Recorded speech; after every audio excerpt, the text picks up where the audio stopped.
get into, you do so many things, acting, directing, writing, producer, but when did you first realize you were creative, and how did that express for you? At what age? What do you remember? Oh, wow. Okay, well, let's see. I mean, I kind of was into singing in 3rd grade, but in 4th grade, I was sure I was going to be an archaeologist. So it was at definitely 5th grade. I was the youngest of 4 kids, and they could all stay up for Sunday Night Live, and it was very hard for me to make it. But by 5th grade, I was able to like stay awake, and I got real into like the Weekend Update, and then so I put on these Weekend Update type sketches at my elementary school, and for some reason they let me, and I have no idea why. But they would stop all the 6th grade classes and 5th grade classes, and they'd let me do my sketch with my friend Bobby.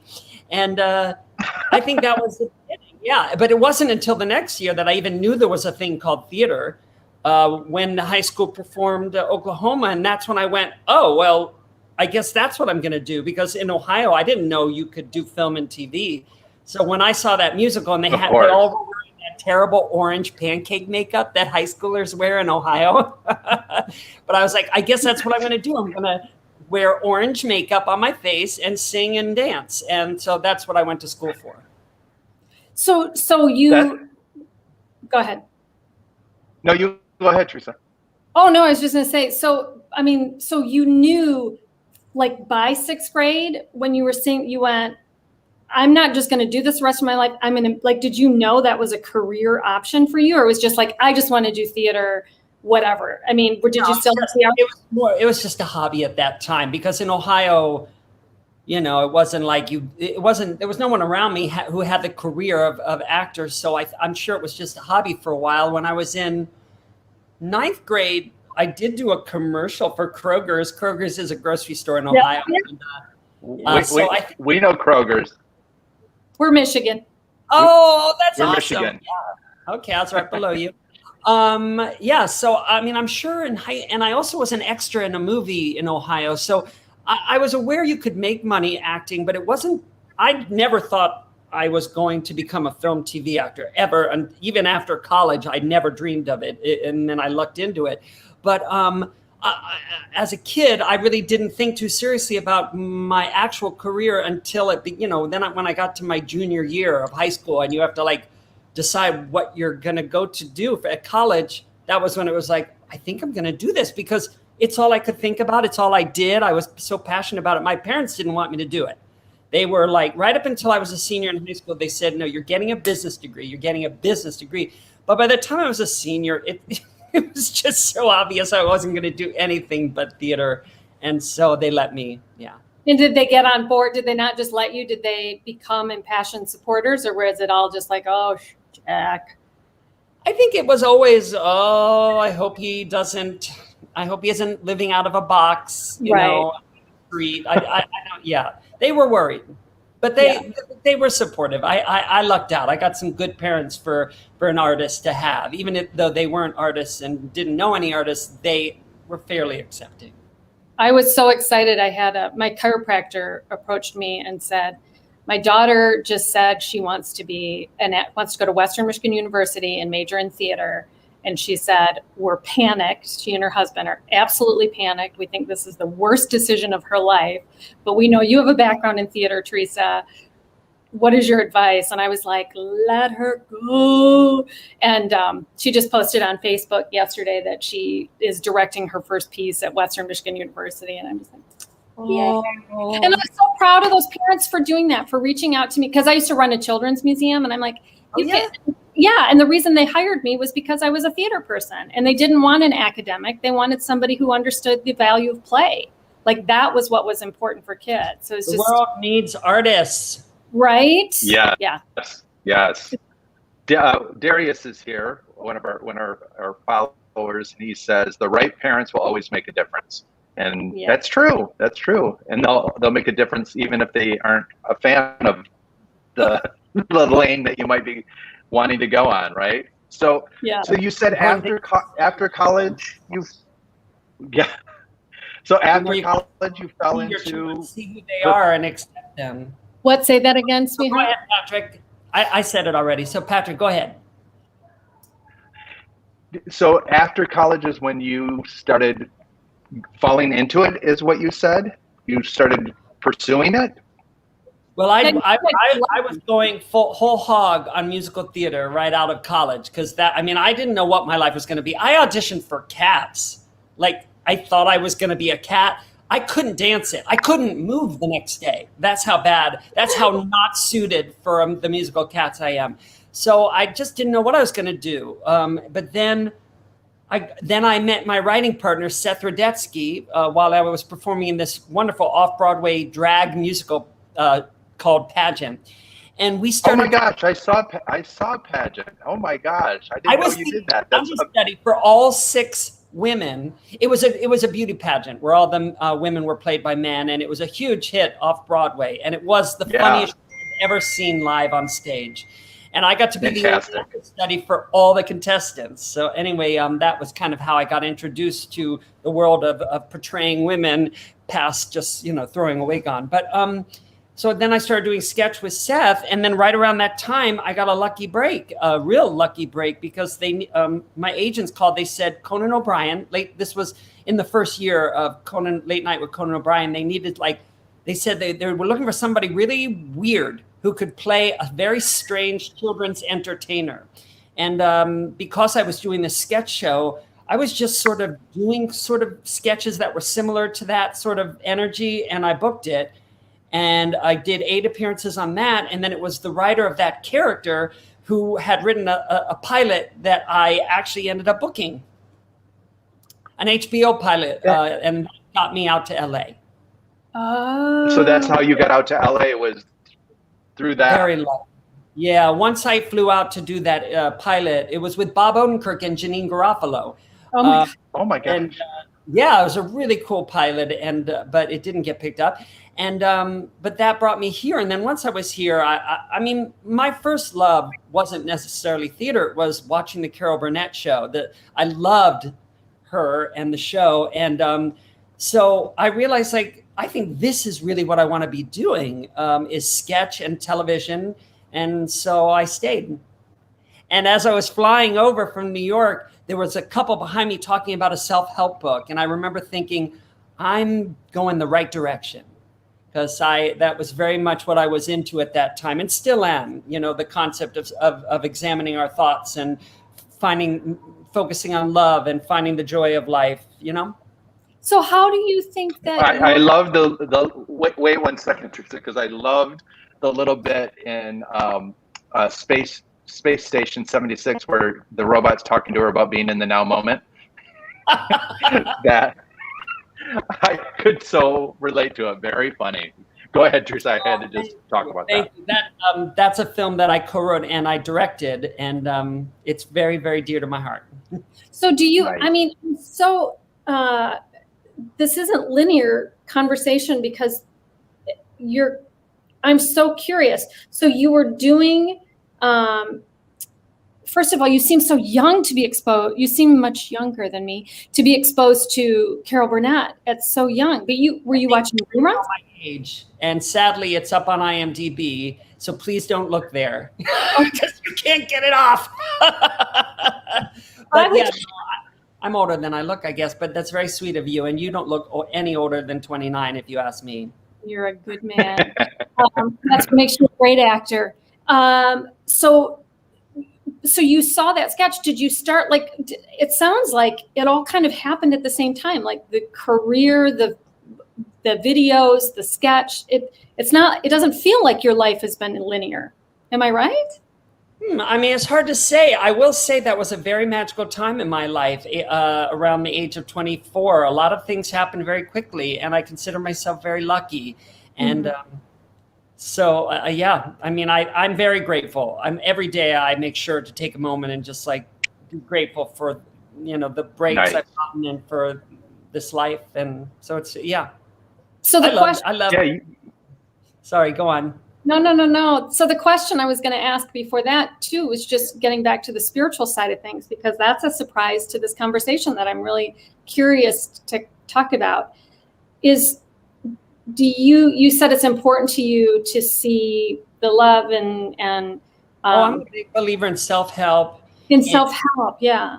Definitely. I mean, I was addicted to negative thinking when I was young. I think a lot of people are and don't realize it. I'm not sure if it was based on the family, my parents or my own anxieties, but I was determined to change. And I would say it was about a decade of listening to Marianne Williamson tapes and reading books like You Can't Afford the Luxury of a Negative Thought and Louise Hay. And I got over my addiction to negative thinking, learned how to control my thoughts, and therefore my life is more joyful. And what I didn't realize is, as I was doing that, I was also applying what I was learning to my acting.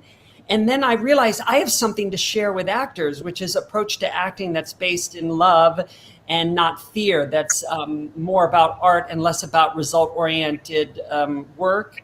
And so that's what made me start teaching. And I taught for free for a while, just out of my apartment right here, actually. And then I got my following and I wrote a free book. Everything I've learned and everything I teach, I wrote in this free ebook called New Thoughts for Actors.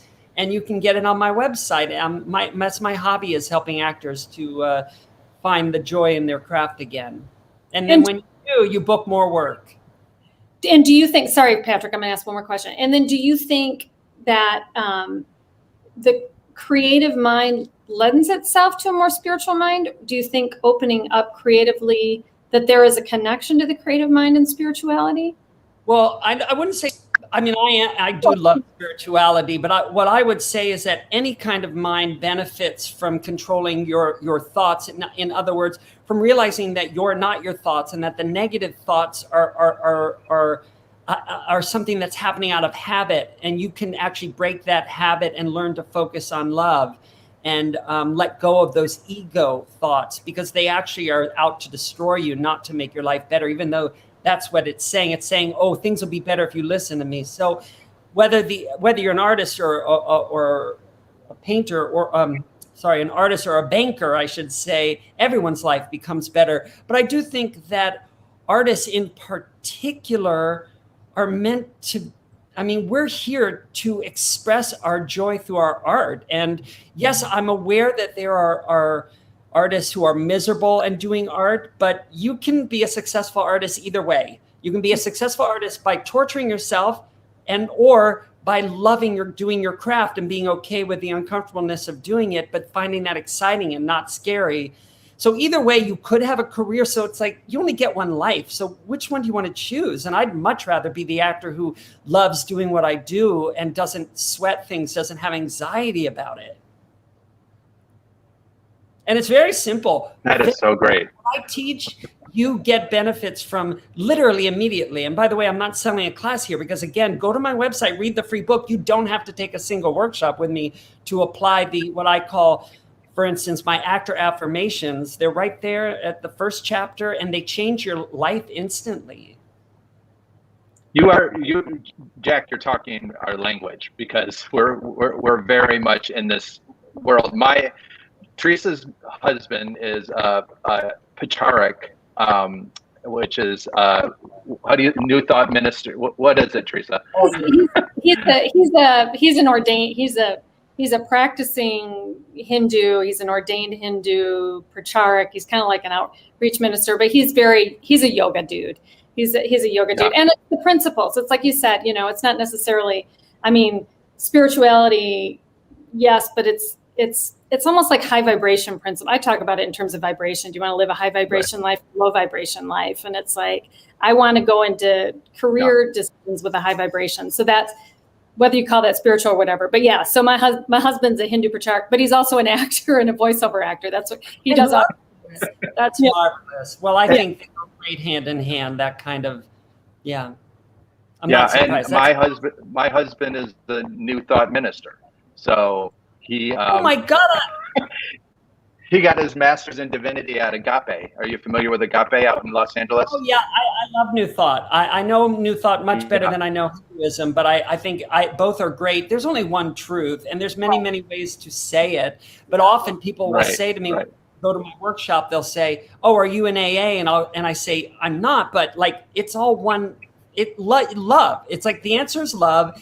People find many ways to say it. Yeah. He I also am a big Power of Now person. So Eckhart Tolle's Power of Now, and I actually created an improv class about taking the two together. So improv and the Power of Now, because as you know, improv is so much about being in the now moment. So we could go on and on and on about this. This is wonderful. Yeah, I love it. But I do want to, because time's going to go so quick. I do want to talk a little bit about your collaboration world, because we worked with Seth on we were executive producers for Joan Rivers' last project, which was an animation. And so Seth did one of the voices for the animation. Yeah. Oh. So. And then sadly she passed. She passed while we were shopping it. It was very sad. I mean, sad for her, but sad for all of us in the world. And I'm just curious, how is it collaborating? And you and Seth created such a wonderful musical, because I'm a huge Disaster of 70s fan. So Poseidon Adventure is one of my favorite movies of all time. How do you work? Tell us a little bit about how you guys, sounds like early on you guys met and you've been collaborating for many years. Well, the musical, Disaster is a musical that we did off Broadway, and then it moved to Broadway, and it got terrific reviews. And now, schools, community theaters, they're doing it, and that's a crazy dream come true. But but what happened was the idea for the musical was totally Seth's, and he wanted to write it, but he only had 3 months to write it. And we had written so many sketch shows, although it had been a few years since we performed together. We wrote endless sketch shows. We had a running sketch show at Caroline's in Manhattan for years. And so it was just sort of a natural fit, because for me to just help him write that musical, but it wasn't something we planned. It just sort of happened. And so, but how was it? It's heaven to write with Seth Rudetsky. He's the serious Broadway radio host, and he just letting people know who don't know him, and one of my best friends. Right. And but anyway, the thing about Seth is he is so funny that all you have to do is sort of set him up and go, and he comes in with the joke, And my strength is more on story structure, and so I was kind of always sort of keeping an eye on making sure that our musical followed all the rules of classic musical theater, because there are rules that I think are a good idea to follow. For instance, having your want song and all that stuff. So his strength, there's no one funnier. And anyway, so it was a dream to write it with him. And the fact that it actually became a success was, it's mind blowing, because, it blew up. It's just, it's crazy. And it was also a dream because you're a Disaster fan. I'm a 70s fan, anything in the 70s, as you know, and 70s music. And so the fact that a lot of the songs in the show are some of my favorite songs that we sort of found a way to make it work in the show is really awesome. That's fantastic. That's so great, because yeah. Teresa and I have known each other since college, and we are co-producers and co-writers together and everything. And it's, people are like, how do you guys do it still and stay best friends? And it sounds like you and Seth have been able to do that. Have you collaborated, on? No, I mean, have you collaborated on? When it's a friend, it's I don't remember a single fight. I mean, you're friends. Why would you, and as long as you're not somebody who acts out on other people because you're unaware of how your thoughts work, I think it's wonderful to create with a friend. But what were you going to say? I interrupted. No, just, are you working on anything else right now? Are you always writing together? Are you always collaborating? No, when something comes about? Yeah. But I would love to write another show with him. We're trying to get Disaster to be made into a movie. So that's what we're working hard on now. Oh, that's wonderful. Yeah, I think it'd be great for a streaming service. And it's really a perfect timing, because the show is about surviving a disaster and growing from it, and community. And I think it's just it's really perfect for this moment in time. So we'll see. Fingers crossed. Yeah, I didn't get to see it in New York, but I was our community theater I mentioned, and I think in your bio, was supposed to do it, but then the pandemic came in, and so they weren't able to do it. And I don't know if they've gotten the rights. I think they're going to redo it next year for next season. So yeah, hopefully. So did you collaborate? Go ahead. Go ahead, Teresa. I just wanted to ask real quick about the Disney thing, because that's where I was going because I'm obsessed with your Disney stuff. You want to talk about it? Go on. Oh my God! Here's the thing. Hilarious.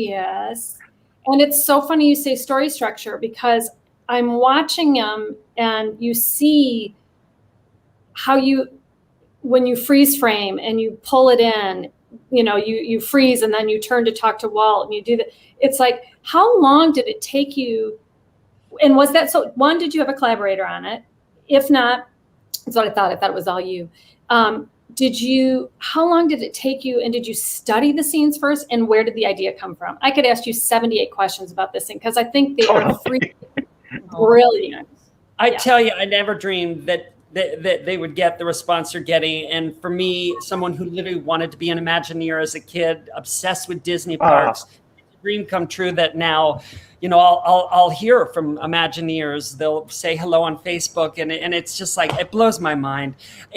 But anyway, what happened was that when the quarantine started, we were all freaking out, and I would watch YouTube videos about Disney parks to comfort myself. I mean, anything about the park I would watch. And then I came upon that episode that I've used so much footage from, which was just one of the Wonderful World of Disney episodes, where for some reason he's showing this Julie Reams character, Miss Disney Tencennial. I've never heard of that. He's showing her around, and he's meeting the Imagineers as they're making the rides, the classic rides. And that blew my mind. But then I noticed that I looked a little bit like one of them. And so I thought, wow, what if because he really doesn't let them do much talking, you know? And so I thought, well, what if I get to be an Imagineer? I'll live my dream. And then as I was filming it, I just started to sort of, they were talking about the Pirates of the Caribbean ride, which I've always thought, that original way the ride went was pretty rapey. And so it just sort of kind of made sense to sort of poke fun at the inappropriateness of the way that Walt was guiding this beautiful woman around, the way that the ride is so not for kids back before they changed it. And so that's what happened. That's how it started, was that first Pirates of the Caribbean ride. And the reaction was lovely. And so I just thought, well, I'll make another. But it hadn't taken off. It was still just a few, it didn't do any better than any of my other videos. And then I did my Haunted Mansion one. And then I did my It's a Small World one. And I think I was already starting to work on the next one when they sort of kind of blew up a little. And all of a sudden, I had sort of this series of videos that I didn't expect to, get as many eyes on them as they have. And it feels wonderful. I want to know. So wait a minute. I just love, because we just watched it. I showed it to my friend who's here visiting, my friend Kim. And just how did you come up with the different personalities, like Carol, and there's something going on, and the woman with the what's her name, with the low voice, the blonde with the low voice. Mary Blair. Mary Blair. So where do you come up with the stories? The characters just came out of the little bit that Walt let them say. I like, from the little bit of Mary Blair in the actual TV show. That's just kind of the way that I sort of thought she would talk, because she did have a sort of deeper voice. And so I was just kind of trying to bring out the energy of what was already there. But I really didn't plan too much, especially for the early videos. That's a lot of improv and not a lot of forethought. It wasn't until the last two videos where I had to really plan it out, because the Plaza Suite restaurant video has a song in it. So you really have to plan that out. And then the next one, I brought back every character from every video and added a bunch more. And I had to sort of plan that out because there were so many eye lines I realized I had to keep track of. So, and as far as the characters, often I'll just come up with them on the spot. Like the woman who, she talks like she says, hey, Mary, you know, like I literally tried a different voice. I was like, hey, Mary. And then I went, hey, Mary. And then I went, oh, that's it. Okay. And then that's how I did it. So I believe just like when you roll the camera, magic happens, try not to overthink it. Doesn't need to be perfect, and just play, because I think that's the spirit that people enjoy. Oh, I love that. It's a beautiful thing to say. Do you, and I know we got to go, but do you judge? It doesn't sound like you judge yourself much in that process. Are you a big judge of yourself? No. I do. And so what I tell people who want to make content, I say, just be aware you'll never want to make it because it's uncomfortable and you'll think, oh, it's not going to go well. While you're making it, you'll think, well, this won't work and this won't be funny. But the thing is, just do it anyway. You know, do it, because you won't make anything if you wait till you feel like, oh, it's perfect. Oh, I feel great. Now I'm ready to film. It's like, you never will be. And also I show my videos to friends like Seth, or I have a few friends I trust that I show the videos to. And I usually say, is this awful? And then they go, no, it's not awful. Or they might give me a note or some feedback. And then I do the adjustment and I put it out there. So I don't think getting control of your thoughts or working from a place of love discounts all anxiety. It's about getting okay with the anxiety, getting okay with the uncomfortableness, and doing it anyway. Like someone once said, fear is not a wall, it's a door you walk through. Yeah, courage. There's courage and creativity, and you show that. So I want to bring it back a little bit. Before we end, because I first was introduced to you and your characters through Evie. So, and I fell in love with Evie. And one of my very first things I watched is when she's going to go clean her Hollywood star. That was the first time Evie was ever on film. Yeah. You sent me that right away. Okay. Like, oh my God, look at this. Yeah.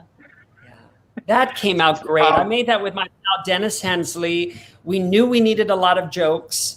And so we reached out to my friend Richard Day. It was the first time Richard wrote jokes for Evie. And I think I believe he realized, wow, Evie's like a really good mouthpiece for my really sick sense of humor.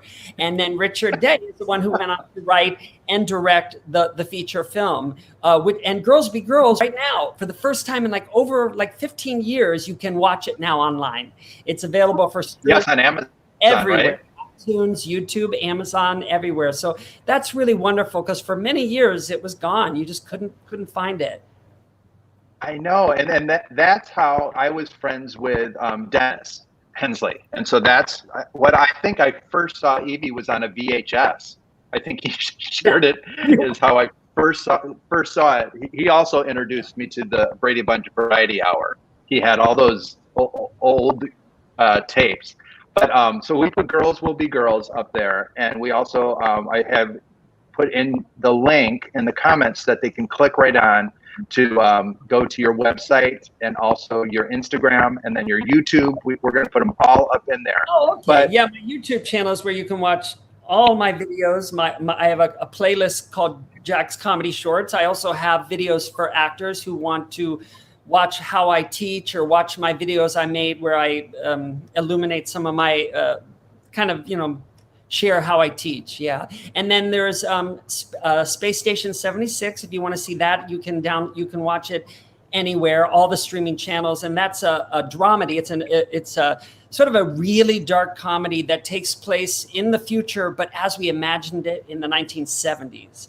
So it's just a bunch of 70s type characters: Liv Tyler, Matt Bomer, Patrick Wilson, Jerry O'Connell. They're all just miserable 70s characters living on a spaceship. So that's the Christmas party cracks me up. The soundtrack in the background, the song in the background. So one last thing, Jack. I mean, Teresa, do you want to ask the last question, or do you want me to? Go for it. Go for it. Because this month was about creative pride. So we were really honoring pride and people that are, creative in it. A couple of things. Any advice to any young actor, any old actor, anybody that's looking to get into this business? Do you have any advice to them? And also, how do you see that Hollywood, or theater, whatever, has changed around the LGBT community and being out in the community? Well, all my advice for actors and how to grow a career, they can read in my book. I literally have a chapter called How to Build a Career, and that's at my website. Nice. How do I think it's changed for the LGBTQ? Well, I would say, look, I would say be true to yourself if you can. I was out very, very young, and I love my career, and I've had a great career.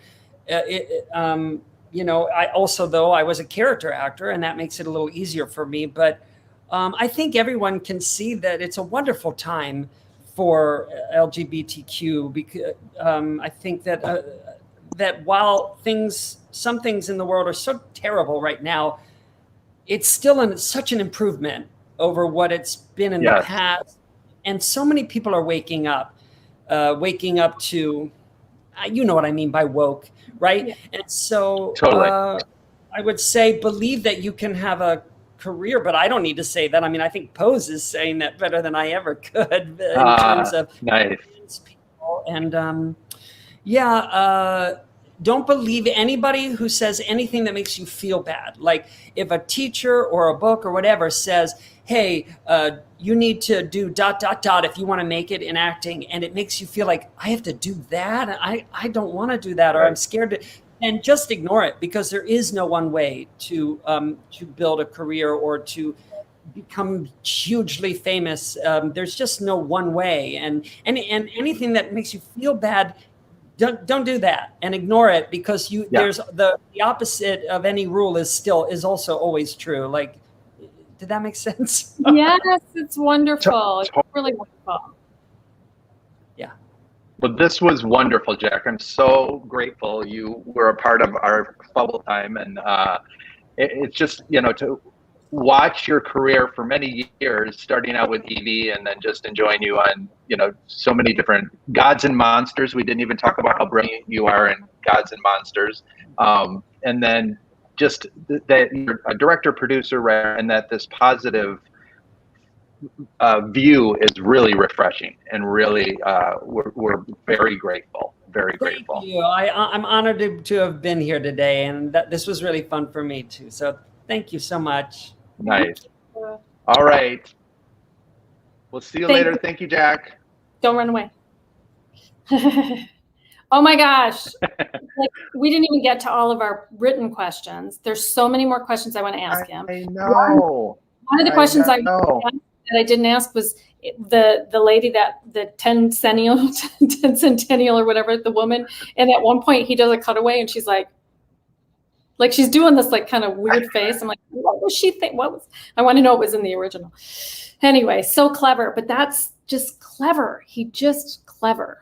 So clever. And I love human. Oh, loved this interview. So I put all of his links in the chat so we can people can enjoy all of his plethora of talents. It's amazing. Yeah. It's amazing. Yeah. And I can't wait to see Disaster the musical in theater and in film online. There you go. Hopefully that'll happen. I can't wait for you to fix your sound. It's crazy. Okay. With that said, there's only one thing we have to tell you, is that July we are going on summer hiatus. We will be back in August with some fun new creative people living and thriving a creative life. And with that, we say, gotta go. Gotta go.